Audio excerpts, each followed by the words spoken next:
Hello naman to everyone! So my darlings, for today's video, I will be preparing my first ever pumpkin soup. Diba? First time ko siyang gawin and nanood lang ako ng tutorial. Well, may idea naman ako paano gawin. But I already prepared all the ingredients I need or preference, diba? So pwede kayong mag-add ng ibang ingredients sa gusto nyo.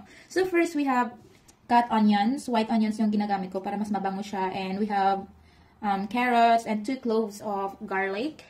And the main ingredients is here, the pumpkin. So 1 round pumpkin I have here. And coconut milk. So you can either use coconut milk or cream or milk. So like regular milk. So it depends on your preference. Let's do it. First, let's put everything, onion, garlic, and carrots. Yan, nag-translucent na yung natin, onion. So lagay na natin yung pumpkin. Oh, dami. Yan, so mix lang natin ng kaunti.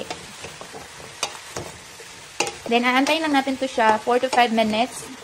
Then, add water. So, I'm just using pure water here. But, you can also use any vegetable broth. Depends on what you like. So, I have 1 liter right here. There you go. And we will just wait until the pumpkin na maluto or that it will be softened already. While waiting na maluto yung pumpkin natin, gagawa tayo ng sarili nating toasted bread. Kasi hindi kami nakabili ng toasted bread ni Dudong. Sabi ko, gagawa na lang kami. Kasi masarap yung pumpkin soup together with toasted bread. So, ito yung bread namin. Cut ko na lang para ma-toast. So, ganun. Diba? Diba? Alang, talino ko. Bakit ibang knife yung... Ay, bahala, dito na to. Harap. Talino ko nga. Ibang knife yung kinuha ko. May ibang knife kasi pang cut ng bread. Tapos ito yung kinuha ko. Anyways, andito na to. Ano pa bang magagawa, diba? So, let's make it 6. 6 cuts. Okay? This will do. So, sa oven ko lang to siya yan, darling, kasi hindi pa kami nakabili ng, ano ba yun? Roaster? Toaster? Roaster? No. Toaster. So, sa oven lang ako mag-toast ng bread. Of course, pag nagluluto tayo, hindi mawawala yung ingredients natin. Yung tayo lang nakakaalam. Let's go!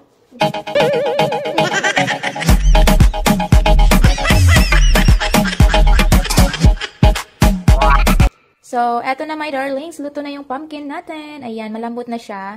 So, blender lang natin. So, kung gagamit kayo ng standard blender, palamigin mo muna ng 15 to 20 minutes. Or pwede naman yung mixer, pwede na i-direct dito. So, ako, gagamit ako ng mixer dito. You know what we can do? We can add more frozen.